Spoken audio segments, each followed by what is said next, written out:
안녕하세요. 30대 후반의 아들 둘을 키우고 있는 돌싱입니다. 제 이혼 이야기는 지옥이 천국이 되는 경험이었습니다. 절체절명의 순간 제 생명의 은인인 여자를 만나 인생 펴게 된 제 이야기를 들은 친구가 사연을 보내보라고 하여 이렇게 시청자분들께 제 인생 이야기를 하게 됐네요. 가끔 이 일을 떠올리면 통쾌하다는 생각도 들기에 다른 분들께도 그런 시원함을 안겨드리고 싶었거든요. 10년을 넘게 혼인 생활을 잘 유지해오던 제가 이혼을 하게 된 계기는 바로 한 통의 전화였습니다. 이상하게도 모르는 전화번호는 받지 않는데 그날 걸려온 전화는 남편의 전화번호 뒷자리와 같아서 혹시나 친척인가 싶어 전화를 받게 되었습니다. 여보세요? 안녕하세요. 혹시 김상우 씨 아내 되시나요? 네, 제가 김상우 씨 아내 되는 사람입니다만 누구시죠? 혹시 지금 시간 되시면 댁 바로 앞에 있는 2층 카페에 와주시겠어요? 그 사람에 대해 해드릴 말이 있거든요. 이상하다는 생각에 나가지 않으려는 저를 잡은 건 그 여자의 뒷말 때문이었습니다. 안 오시면 후회하실지도 몰라요. 그럼 다행인지 불행인지 그날따라 집에는 아무도 없었습니다. 그리고 집안일이 빨리 끝났거든요. 전화가 너무 신경 쓰여 결국 그녀가 알려준 카페로 급히 발걸음을 옮겼습니다. 저를 한눈에 알아보고 제게 아는 척하는 그 여자는 참으로 예뻤습니다. 탐스럽고 사랑스러운 얼굴에 머리카락에 윤기가 흘렀습니다. 게다가 세련된 화장과 옷이 그 좋은 몸매에 딱 맞아서 같은 여자가 보아도 무척 예쁘더군요. 저는 이렇게 화사한 여자가 왜 저를 찾았나 싶어 의아했습니다. 처음에는 보험회사나 카드 영업사원인 줄 알았거든요. 정말로 그런 이야기를 하려고 부른 사람이라고 생각도 못했으니까요. 오늘은 집에 사람이 없나 봐요. 바로 나오셨네요. 좀 기다려야 할 줄 알았는데. 네, 집안 사람들 다 일이 있어서. 그런데 어쩐 일로 저를 보자고 하셨어요? 혹시 그이에게 무슨 일이라도 생긴 건가요? 아니에요. 그런 건 아니고. 사실 제가 지금 김상우 씨와 친밀하게 만나고 있는 사람이거든요. 네? 친밀하게 만나고 있다니 그게 무슨... 제가 그 사람 숨겨둔 애인이라고요. 사랑하는 사이. 그러니까 그쪽에서 그 사람이랑 이혼해 주시지 않겠어요? 저는 갑자기 들이닥쳐 폭탄 같은 말을 터뜨리는 여자를 그저 멀뚱히 쳐다만 볼 뿐이었습니다. 그만큼 그날의 그 일은 너무도 뜬금없는 현실감이 느껴지지 않는 말이었습니다. 남편의 불륜에 대해 이렇게 알게 되리라고는 상상도 못한 저는 그녀의 어이없는 제안에 대답을 잇지 못했습니다. 그리고 두 사람이 얼마나 사랑하는지에 대한 그녀의 말을 들을 때마다 분노와 화, 억울함 등이 뒤섞여 저의 감정을 잠식해 나갔습니다. 그러나 이내 뒤죽박죽이었던 제 머릿속은 환히 밝아왔습니다. 지금 제 상황에서 그녀의 말은 도리어 반가운 말이라는 걸 깨달았거든요. 살았다. 내 생명의 은인이 여기 있다. 그 기쁜 마음을 듬뿍 담아 저는 여유로운 미소로 상간녀에게 시원하게 말해줬습니다. 네, 이혼해드릴게요. 두 사람 꼭 결혼하세요. 제 말에 벙찐 상간녀의 얼굴이 아직도 기억에 고스란히 남아있습니다. 제가 이렇게 웃으며 두 사람의 사랑을 응원하게 된 원인은 10년 전으로 거슬러 올라갑니다. 지금처럼 합가를 한 게 아니라 당시에는 분가 상태였고 그때는 시부가 살아계셨습니다. 다만 시어머니는 시부의 간병으로 항상 집에 매여 있으셨고 무슨 이유에서인지 밝은 성격의 어머님은 시부의 수발을 들 때만큼은 항상 표정이 어두웠습니다. 그 모습이 애초로워 저는 어머님께 잘하려 무척 애를 썼습니다. 남편은 삼형제 중에 맏이었는데 셋이나 되는 며느리 중에 저를 가장 반기셨습니다. 손이 귀한 집안에 시집와 옷 같은 아들을 둘이나 낳은 것도 그 이유 중에 하나였지만 그것이 전부인 것은 아니었습니다. 어머, 어서 와라, 아가. 이렇게 일찍 안 와도 되는데. 그래도 이렇게 일찍 와서 준비를 도맡아 해줘서 너무 고맙구나. 정말 나한테 일이 잘하는 건 너뿐이야. 별 말씀을요. 빨리 해놓고 저도 어머님이랑 수다 떨면서 시간 보내는 게 좋은걸요. 어휴, 세상에. 너는 말도 이렇게 예쁘게 하고 마음씨도 착해. 둘째는 어제 전화 와서는 바빠서 못 내려올 것 같다고 하더구나. 셋째도 며느리가 몸이 안 좋다고 늦겠다고 하던데 어째서 꼭 명절 제사 때만 몸이 안 좋고 바쁜 건지 원. 어머님, 제가 있잖아요. 걱정 마세요. 그래, 네가 있으니 내가 버티고 살아. 뭐 먹고 싶은 거 있니? 오늘은 내가 다 사줄 테니까 걱정 말고 이야기해. 이 집안의 시집온 이상 맏며느리로서 지켜야 할 것은 확실히 지키겠다는 제 각오가 어머님의 마음에 쏙 들었던 것 같습니다. 게다가 시부 간병에 적적하고 삭막한 시간을 보내는 시모와 도란도란 세상 사는 이야기를 나누며 정말 모녀보다 더 가까이 지냈으니까요. 어머님은 그런 저를 항상 고맙다며 표현해 주셨죠. 특히 동서들이 방문했을 때도 어머님은 제 얼굴만 보면 환하게 웃으셨습니다. 그렇게 몇 년의 시간을 지내고 원래도 아프던 시아버지가 운명을 달리했습니다. 얼마 지나지 않아 남편이 먼저 제게 말을 꺼냈습니다. 여보, 내가 할 말이 있는데. 무슨 말을 하려고 이렇게 폼을 잡아? 뜸들이지 말고 얼른 이야기해. 아버지 돌아가시고 그 집에 어머니 혼자 계시는 걸 보니 마음이 좀 그래. 저번에도 한번 본가에 들렀는데 아주 불을 다 꺼놓고 어둡게 지내고 계시더라고. 그랬어? 내가 좀 더 틈틈이 시댁 가서 어머님하고 이야기도 나누고 맛있는 것도 먹으러 다니고 그럴게. 그것도 좋지. 근데 그것만으로는 어머니 상태가 돌아오지 않으실 것 같고, 당신이 우리 어머니랑 사이가 좋으니까 하는 말인데 우리 그 집에 들어가 살지 않을래? 합가를 하자고? 우리 어머니가 우리 형제를 어떻게 키웠는지 잘 알잖아. 당신이 어머니랑 사이가 나빴으면 이야기도 안 꺼낼 건데 다행히 어머니도 당신을 워낙 좋아하시니까 우울한 마음도 빨리 가라앉지 않을까 해서. 그래도 합가라니. 그러면 집에서도 마음대로 편하게 있지 못하게 되잖아. 안 될까? 잘 생각해봐. 저렇게 놔뒀다간 큰일 또 치를까봐 걱정돼서 그래. 저는 잠시 말을 아꼈습니다. 어머님이 걱정되는 것은 맞지만 그렇다고 준비 없이 합가를 시도하는 것도 걱정스럽기는 마찬가지였어요. 그렇지만 시어머니의 상태가 걱정되는 건 마찬가지였습니다. 솔직히 저와 관계가 돈독했다는 것도 합가를 하게 된 결정적 요인이기도 했죠. 그렇게 저는 남편과 시댁으로 들어가게 됐습니다. 당연히 시어머니께서는 우리의 합가를 무척 반기셨습니다. 시어머니께서는 합가를 선택해준 저에게도 고마워하셨고 제 마음이라도 편하게 해주시려는 듯 제가 하는 일에는 절대로 잔소리나 꼬투리 잡는 말을 하시지 않으셨어요. 솔직히 그것만으로도 정말 감사하다고 생각했어요. 그러나 그런 어머님의 노력에도 역시 큰 문제가 생기긴 했어요. 당신, 오늘은 나랑 이야기 좀 해. 당신 왜 주차장에 나와 있어? 들어가. 날도 이제 찬데. 잠깐이면 돼. 당신 합가 후에 더 늦게 오는 거 알아? 합가하면 더 잘한다고 하지 않았어? 약속을 깨도 이런 식으로 깨는 건 아니지. 어휴, 또 그 얘기야? 그치만 어떡해. 일이 그렇게 늦게 끝나는 걸. 나도 일찍 퇴근하고 싶다고. 집에 와서 시원한 맥주나 마시면서 쉬고 싶어 하는 거 당신도 잘 알잖아.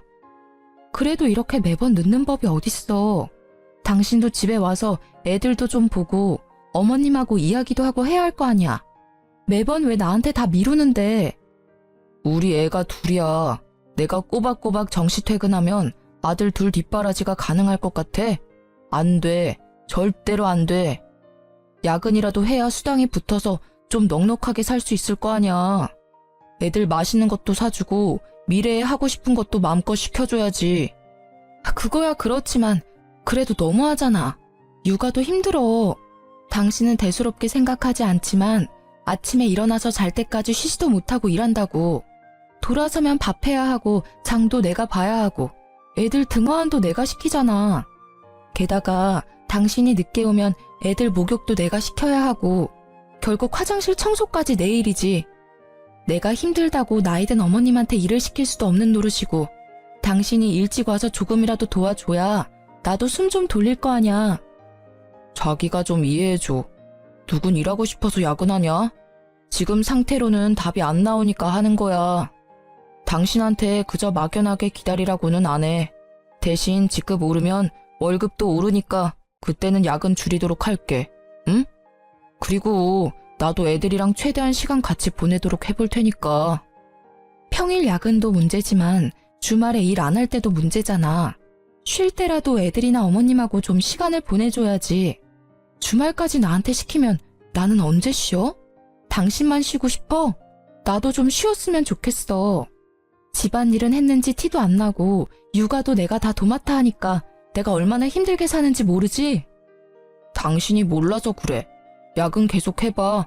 얼마나 몸이 피곤한데. 주말에 애 보는 건 거의 불가능에 가까워.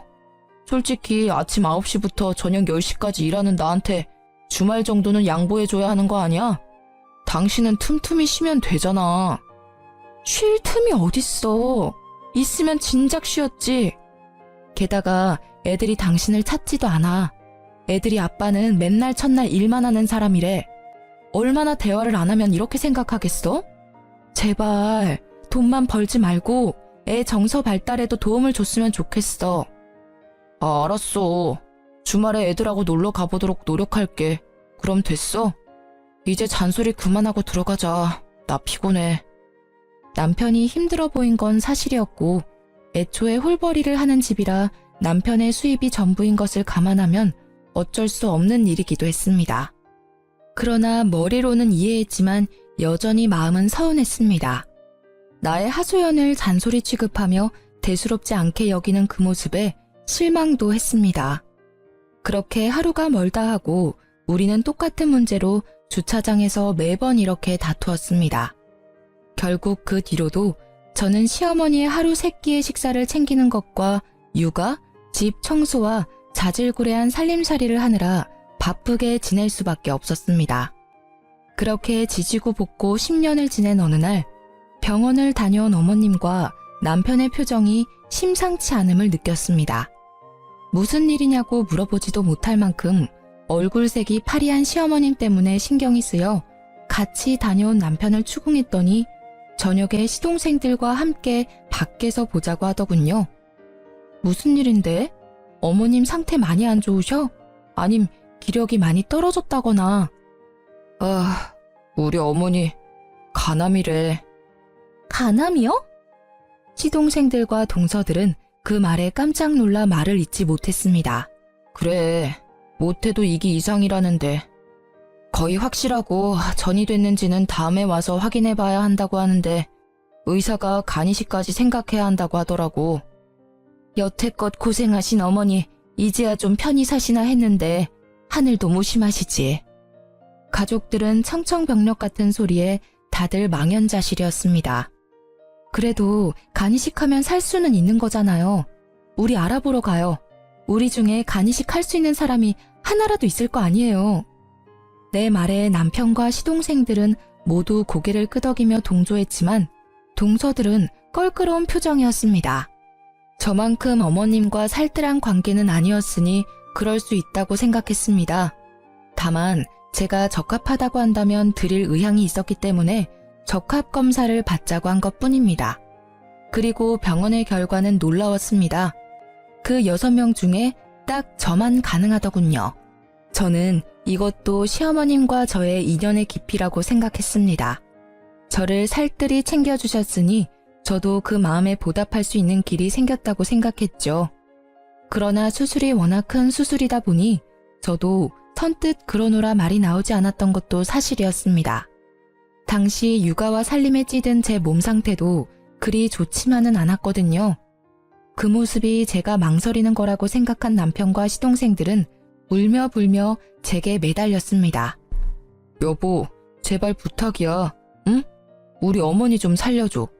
이런 말 정말 파렴치한 거라는 거 알고는 있는데 붙잡을 곳이 당신뿐이야. 이식만 해주면 진짜 편하게 살 수 있도록 내가 다 할게. 예, 형수님. 우리 어머니만 살려주시면 진짜 살면서 이 빚은 다 갚을게요. 제발 부탁드립니다. 저희가 이제부터 더 잘할 테니까 제발요. 시댁에 모인 모두가 저를 설득시키려고 할 때 시어머님이 서늘한 표정으로 말씀하셨습니다. 됐다. 간이식은 받지 않으마. 오히려 잘 됐어. 늙으면 일찍 죽어야 흉한 꼴 안 보이고 갈 수 있어. 어머니, 그런 말씀이 어디 있어요. 자식들 생각 좀 해주세요. 이렇게 살릴 수 있는 방법이 있는데 어째서 눈앞에서 어머니를 잃어야 하는데요. 그래요, 어머님. 저도 몸 상태가 좋아지면 아서라. 이미 다 늙어 빠진 노인이야. 앞길 팔팔한 젊은 애들 간을 얻는다 한들 얼마나 살 거라고 수술을 해? 그거야말로 낭비야. 이식 안 할 거니까 그렇게들 알고 있어. 어머니! 그런 시어머님의 모습을 보니 저는 더 해주고 싶은 마음이 들었습니다. 그러나 당시 저의 몸 상태도 그리 좋지는 않았고 의사 선생님과 수술 과정의 준비에 대한 이야기를 듣고 한참을 고민하던 중이었습니다. 그러던 차에 제게 생명의 은인이 다가온 것이죠. 저희 3년 동안 당신 몰래 거의 매일 만났어요. 1년 전쯤부터는 출장이라고 속이고 여행도 갔다 왔죠. 쉽게 말해 3년 동안 불륜을 저질렀다는 말인가요? 불륜이 아니라 사랑이죠. 제가 그런 꺼림칙한 관계로 끝낼 거였으면 그 사람 와이프인 당신 앞에서 이렇게 당당하게 밝히고 있겠어요? 그래서 당신의 마음이 사랑이기 때문에 둘은 사랑을 나누었다고 말하고 싶은 건가요? 그런데 어쩌죠? 세상에서는 당신들의 관계를 불륜이라고 불러요. 그리고 당신은 그 사람의 애인이 아니라 상간녀고요.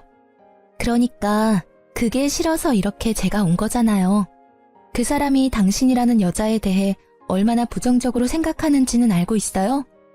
잔소리 많고 꾸밀 생각조차 없는 아줌마라고 이야기하면서 아침에 눈을 뜨면 보고 싶지 않다고도 했었죠. 부정적으로... 불륜 저지르는 남자들은 다 똑같지 않나요? 와이프는 세상에서 제일 못된 추녀고 상간녀는 세상에서 제일 착한 미녀라고 하죠. 일단 눈앞에 먹음직스런 음식에 눈이 멀어 무슨 말이든 뱉고 보는 거죠. 그런데 왜 당신이 와서 이야기해요? 이야기하려면 그 인간이 내게 직접 이야기해야 하는데 당신과 저는 아무런 관계도 아니잖아요. 저와 법적으로 얽혀있는 건 그 남자고 당신은 남인데 그 법적 관계를 깨고 제가 그 관계를 가져가고 싶어서 그렇죠. 저도 이 관계 청산하고 그 사람과 진심으로 새 출발하고 싶어서 이렇게까지 한 거예요. 그이는 다정하기도 하지만 워낙 우유부단해서 그런 말을 직접 못하잖아요. 하고 싶은데 못하고 있는 걸 보고 제가 하러 온 거예요. 당당해 보이지만 사람들 없을 때 몰래 불러낸 거 보면 남편한테 들키고 싶지 않아서 그런 것 같은데 왜요? 그 사람이 그냥 연애만 하자고 해요? 그래도 다행이네요. 언젠가 마누라랑 이혼하고 당신이랑 살 거라는 허황된 공수표를 날리지는 않은 것 같아서. 맞아요. 솔직히 말하면 와이프한테 들키지 않고 계속 연애만 하자고 해서 열받아서 직접 몰래 왔어요. 이봐요. 저희요. 3년을 몸을 맞댔어요. 저는요. 이제 제 것을 남과 나누고 싶지 않아요. 당신이 와이프라면 바람 피운 사람하고 말도 섞기 싫은 게 당연한 거 아니에요? 그러니까 당신이 그 사람이랑 이혼해 줄 것 같아서 온 거예요. 냉정하게 맞받아치고 있었지만 이미 제 머릿속은 분노와 화로 가득했습니다. 아들 둘을 키우랴 시모 수발 들랴 이제껏 나 자신에게 소홀했던 그 대가를 치룬 것만 같았습니다. 게다가 마누라를 합가까지 시켜놓고 자신은 늦게까지 젊은 여자와 바람이나 피히덕거리고 있었다는 것을 떠올리기만 해도 부하가 치밀어 올랐어요. 분노로 벌벌 떨리는 손을 그 상간녀에게 들키지 않으려 꽉 쥐고 있었습니다. 그러고 보니 몇 년 전에는 거의 없었던 출장이 요 1년간 잦았다는 것이 떠올랐습니다. 가만히 생각해보면 징조는 여럿 있었습니다. 언제나 외모와 옷에 신경 썼고 영수증이나 신용카드 내역도 철저히 숨겼죠. 저는 그 능글맞은 남편의 얼굴이 떠올랐습니다. 그리고 시어머니에게 간이식을 해줄 생각도 아예 싹 사라졌습니다. 나를 배신한 남편을 생각하니 어머님께 간을 이식해주고 싶지 않았어요. 저는 상간녀의 말을 들으며 마음을 정했습니다. 이혼하기로. 네, 이혼해드릴게요. 두 사람 꼭 결혼하세요. 정말요? 진짜 이혼해주는 거예요? 네, 그러니 걱정 마세요. 당신 말대로 저도 그런 남자 얼굴 맞대며 살고 싶은 마음 추워도 없거든요. 말이 통하는 사람이라 다행이네요. 역시 제가 나서야 일이 해결되네요. 네, 그치만 두 분은 제 혼인 파탄에 책임이 있으시니까 내일 저는 이혼 전문 변호사를 찾아갈 거예요. 법적 관계를 거의 반강제로 청산당하게 생겼으니 그 정도는 이해해 주실 거죠? 그럼요. 걱정 마세요. 너무 고마워요. 이렇게 깔끔하게 해결돼서 정말 다행이에요. 아니었으면 진짜 힘들게 돌아갈 뻔했어요. 아니에요. 오히려 제가 더 고마운 마음이에요. 이렇게 직접 와서 알려주고 결단 내리게 해주셔서 고마워요. 그럼 이 집구석이 어떤 상황인지도 모른 채 내게 고마워하는 상간녀를 보니 저는 웃음이 났습니다. 저의 호의 가득한 말에 상간녀는 영문을 모른 채 멍청한 표정을 짓고 있었어요. 그날 집으로 돌아온 저는 다시 주차장에서 남편을 기다렸습니다. 아픈 시어머님께 이런 모습까지는 보이고 싶지 않았고 혹여나 이 사실에 충격받으실까봐 조용히 이야기하려던 거였어요. 그런데 그날도 무척이나 늦은 귀가를 하더군요.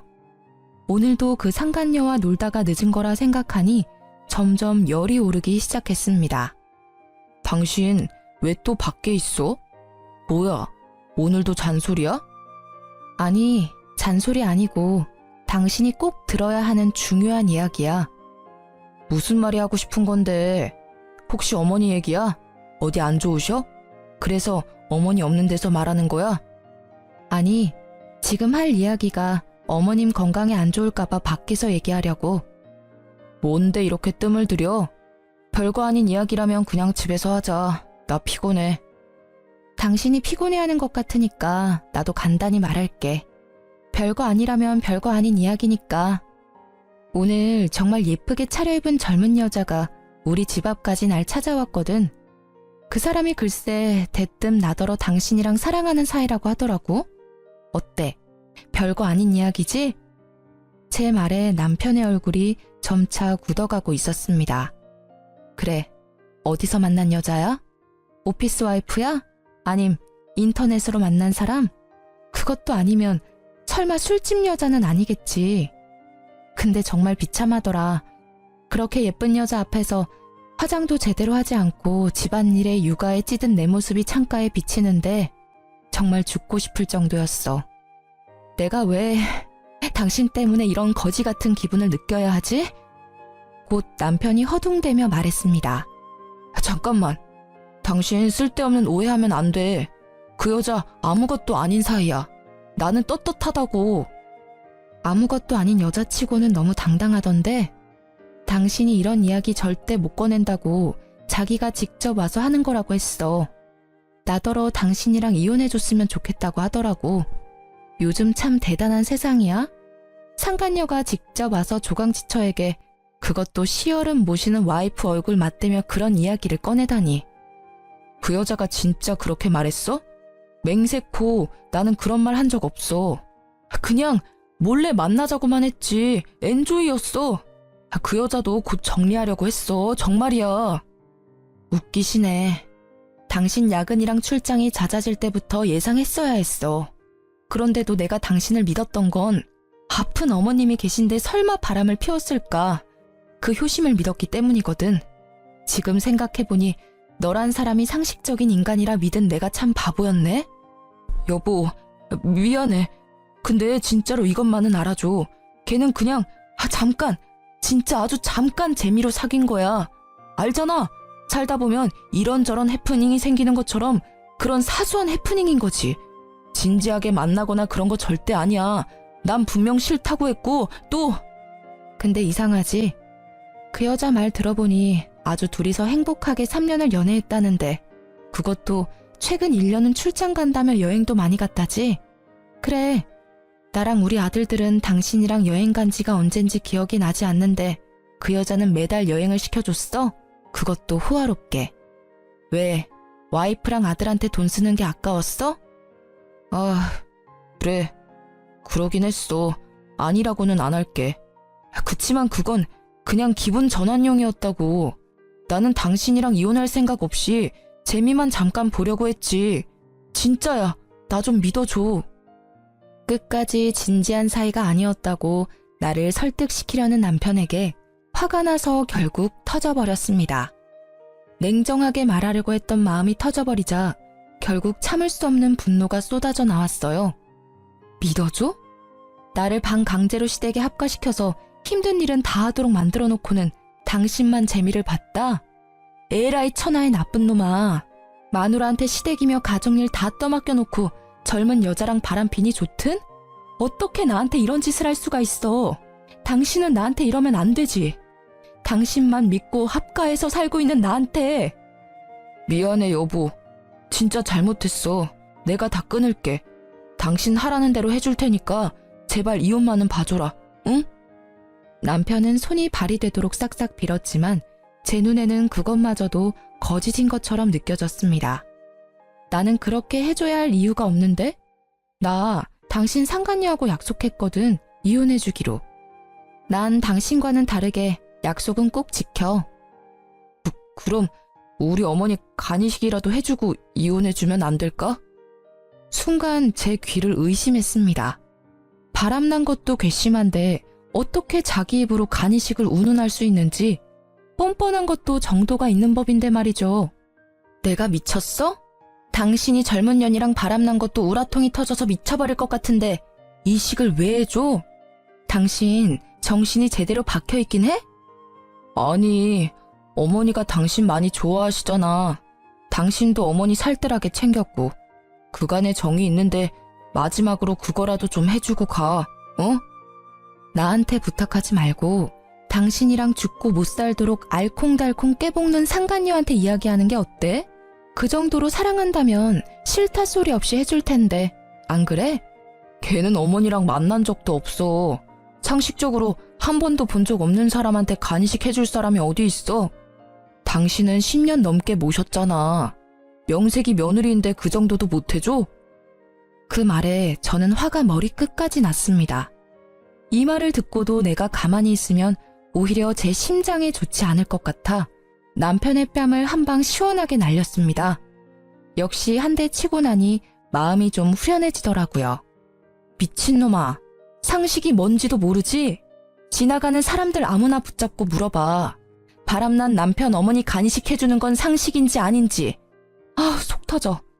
이런 놈을 이제까지 남편이라고 데리고 살았다니 내가 미련한 년이지 내가. 결국 그 다툼을 끝으로 저는 시댁에서 나오게 됐습니다.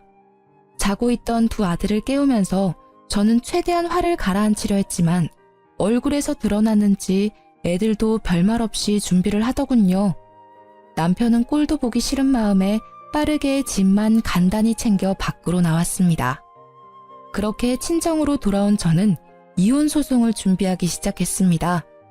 이혼 전문 변호사와의 상담을 통해 상간녀 소송도 같이 진행하느라 바쁜 시간을 보냈어요. 나를 허수아비처럼 세워두고 둘이서 한 짓을 떠올리니 없던 의욕도 솟아나더라고요. 그리고 그 일들이 진행되는 도중에 시어머니의 병세가 악화되어 급하게 입원하셨다는 이야기를 들었습니다. 어머님은 여전히 제가 왜 시댁을 나간 건지 모르고 계셨어요. 그저 저도 몸이 좋지 않아 잠시 쉬러 간다며 말도 안 되는 변명을 했죠. 어머님은 저를 붙잡지도 못하시고 애들을 데리고 떠나는 저를 바라보기만 하셨어요. 연락을 해볼까 말까 고민하던 차에 어머니에게 연락이 왔습니다.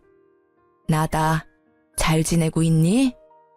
힘이 빠진 목소리에 기력이 없는 게 느껴져 안쓰럽더군요. 네, 어머님. 몸 상태는 좀 어떠세요? 치료는 잘 받고 계시죠? 그래, 나는 괜찮다. 제일 쓸데없는 걱정이 늙은 노인네 몸 걱정이야. 언제 죽어도 이상하지 않을 나이잖니? 그런 말씀 마세요. 다른 게 아니라 애미 너 이번 주 중으로 내가 있는 병원에 한 번만 왔다 가거라. 둘이 다시 잘해보라고 부르는 거 아니니 편히 와. 기니 할 말이 있어서 그래. 저는 망설여졌습니다. 시어머님께서는 남편의 불륜 사실을 모르고 계셨거든요. 남편은 자신이 잘못한 일이 있으니 말하지 않았을 거고, 저는 저대로 혹시 어머님이 충격을 크게 받아 무슨 일이라도 생길까 싶어 말을 하지 않았으니까요. 가서 무슨 이야기를 듣게 될지 모르지만 어머니의 말투가 여전히 따뜻했기에 한번 뵐까 하고 고민했죠. 머뭇거리는 저에게 한마디 남기시더라고요. 이번 주에는 애비고 네 시동생이고 아무도 안 온다. 어차피 자주 오지도 않는 사람들이야. 네가 마주칠 일 없으니 편하게 와. 부담 주는 거 아니야. 정말로 용건이 있어서 부르는 거야. 알았지?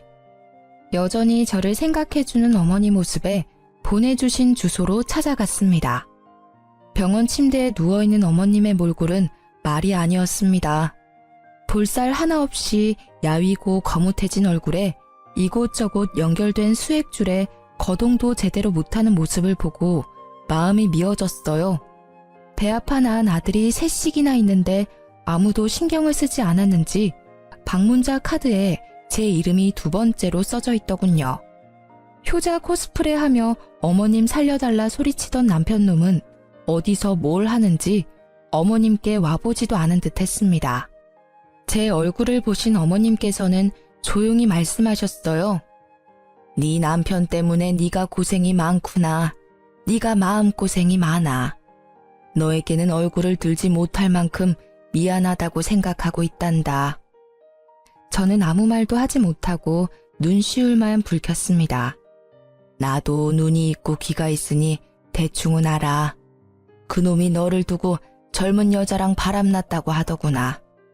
내가 그 사실을 알았을 때는 가슴이 철렁 내려앉았단다. 네 시부랑 똑같은 짓을 한 아들이 내 자식 같지 않다고 느껴졌을 정도야. 내가 아들을 헉 키운 게지. 시어머님이 알고 계실 줄 몰랐던 저는 깜짝 놀랐습니다. 그러나 어머님은 생각보다 담담히 제게 말을 해주셨어요. 나는 말이다. 네가 참 마음에 들었어. 젊을 적 나를 고생시키던 고약한 남편 수발을 들며 눈물 참아내던 그 집에 네가 와서 애들 웃고 떠드는 소리, 이런저런 세상 이야기 듣게 해줘서 너무 고마웠어. 어머님, 그래서 나는 네 가슴에 대못 박은 아들놈 대신 며느리인 너와 내 손주들을 먼저 생각하기로 했단다. 내가 살던 그 집 네 앞으로 명의 이전해 줄 테니 그리 알고 있어. 네? 안 돼요, 어머님. 제가 그 집을 왜 받아요? 어머님 집이시잖아요. 그리고 저는 그걸 받을 자격도 없어요. 잔말 말고 받어. 너도 알다시피 나는 오래 못 가. 이 병원 들어올 때 이미 연명치료도 안 하기로 사인했단다. 그 집 말이다. 정말 주고 싶었던 사람이 너야. 그 집에 따뜻한 추억을 만들어준 게 너니까. 그동안 내 며느리로 살아줘서 고마웠어. 네 덕분에 눈 감기 전 즐겁고 행복한 일도 많았었어.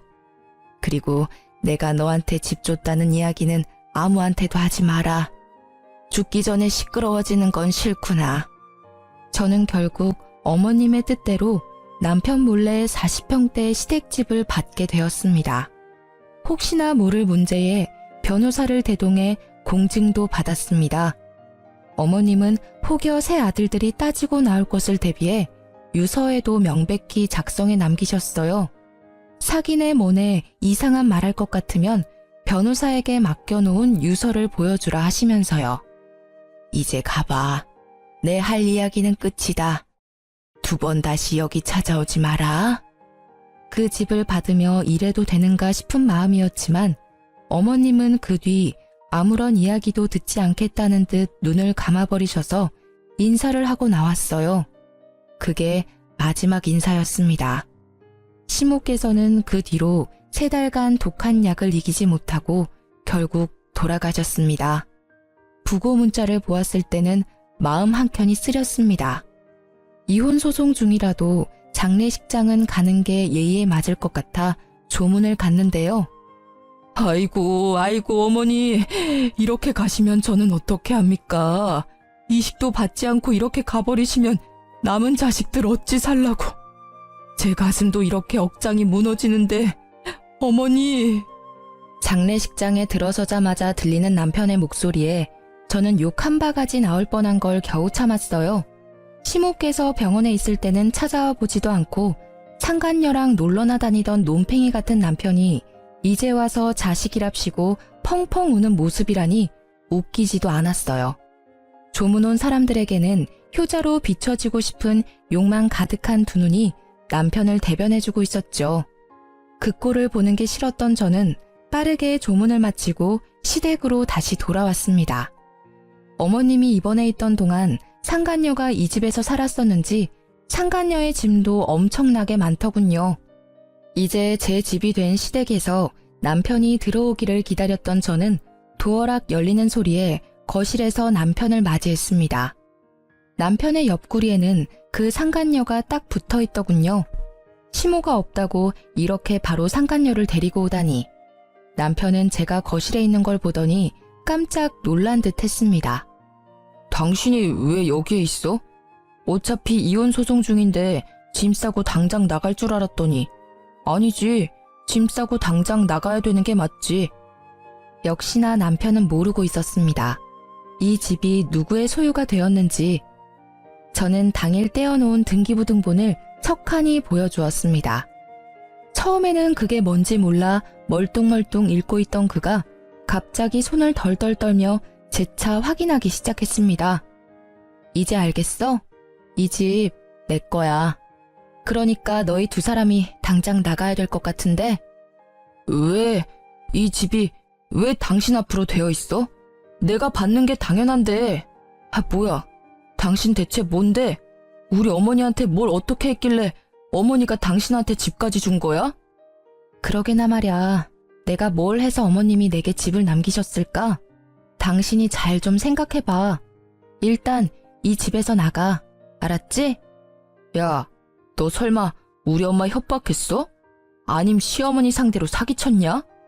정당하게 합법적으로 시어머님 통해서 전달받은 건데 못하면 어머님 담당했던 변호사님께 찾아가봐. 명함 줄게. 당당한 제 말에 뒷목 잡는 남편과 옆에서 눈알만 열심히 굴리는 상간녀의 모습을 보며 곧장 이삿짐 센터에 전화를 했습니다. 여기요, 용달차 하나 보내주세요. 짐 그렇게 많지는 않거든요. 최대한 빨리 와주세요. 상간녀가 저와 제 아들들 짐만 고스란히 모아 창고방에 처박아 놓았길래 저는 그 짐을 제외한 남편과 상간녀의 짐을 모조리 용달에 실어달라고 했습니다. 남편이 믿고 있던 재산이 그 집뿐이었는데 그 집이 제 것이 되었으니 상간녀는 두 번 다시 볼 일 없다는 듯 짐을 챙겨 나가려고 하더군요. 야, 너 어디 가?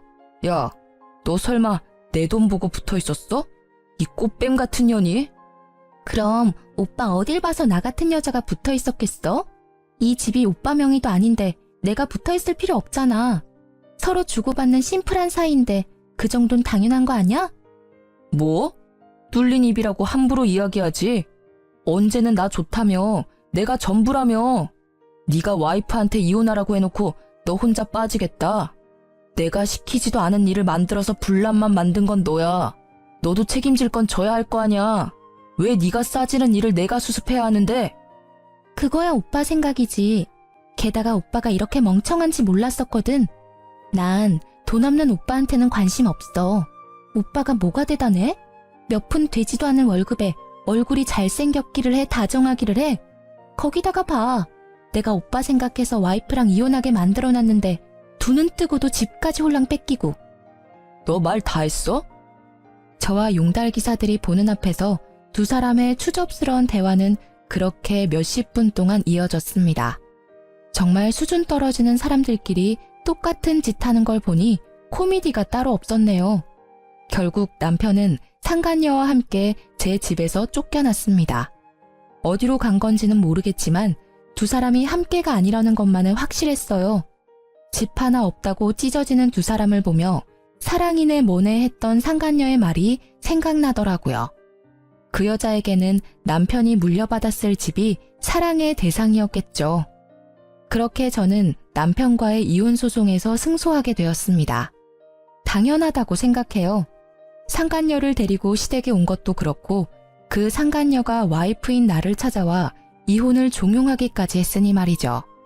그럼에도 소송까지 간 남편이 대단한 건지 모자란 건지 모르겠네요.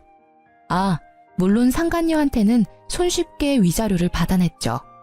요즘 애들 참 시원시원하더라고요. 소장을 받자마자 돈이 입금되더라고요. 그런데 남편은 거기에서 끝나지 않았어요. 여보, 애들은 좀 보여줘. 어떻게 엄마가 돼서 애들한테 아빠를 없애버릴 수 있어? 당신 정말 잔인한 사람이야, 어? 당신 진짜 열받는 소리만 골라서 하는 재주가 있네? 애들 어려서 아빠 찾을 때 당신 뭐라고 했는지 기억 안 나지? 아빠 바빠, 아빠 피곤해, 아빠 힘들어. 매번 이 말만 하면서 도망갔던 건 애들을 위해서 한 일이었니? 내가 잔인해? 미안한데 이미 애들 어렸을 때부터 아빠 자리는 한참 비어 있었거든? 그때는 나도 피곤했어. 지금은 또 다르잖아. 나는 애들한테 잘할 자신이 있고 또 친아빠니까 애들을 볼 권리도 있어. 애들이 보고 싶으면 밖에서 봐. 이 집으로 기어들어오지 말고. 밖에서 보고 맛있는 거 사주고 같이 즐겁게 놀다가 집에 보내주면 되잖아. 애들이 집에서 노는 걸 더 좋아하잖아. 어릴 때도 보니까 집안에 붙어서 놀던데. 언제적 얘기를 하는 거야? 허튼 소리 그만하고 이제 내 집에 발도 디디지 마. 한 번만 더 찾아와서 난동 부리면 바로 경찰 부를 거야. 전 남편은 그제야 자신이 한 짓이 후회가 되는지 눈물을 질질 흘리기 시작하더라고요. 동정표를 사려는 작전은 제게 통하지 않는다는 걸 모르는지 이렇게 끈덕지게 집으로 들어오려던 이유가 무엇인지 나중에 알고는 웃었어요. 알고 보니 회사에서 불륜을 저질러 이혼소송 당한 게 소문이 파다하게 났다더군요. 누가 소문낸 건지는 모르겠지만 그 길로 전 남편은 직원들에게 왕따 당하다가 결국은 스스로 사표를 냈다고 해요. 직장도 잃고 아내와 자식도 잃고 그렇게 애정하는 상간녀까지 잃은 전 남편이 뭐 하나라도 건져보려고 내 집에 온 거였어요. 최근에는 퇴사하고 일이 없어 배달기사로 벌어먹고 산다고 하더군요. 앞으로는 제발 저한테 피해를 주지 않았으면 하거든요. 이렇게 긴 글을 쓰다 보니 진짜 그 상간녀의 연락이 없었다면 제가 어떤 꼴을 당했을지 상상도 가지 않네요. 그 상간녀가 제게는 정말로 은인이나 다름없어요. 이렇게 제 이혼 이야기는 끝이 났네요. 조강지처를 버리려던 나쁜 남편의 말로를 보시니 속이 시원하시죠? 어디 가서 이야기하기 힘든 말이지만 이렇게라도 털어놓으니 제 마음도 한결 편안해졌어요. 이렇게 긴 글을 함께 봐주신 분들에게 감사의 마음을 전합니다.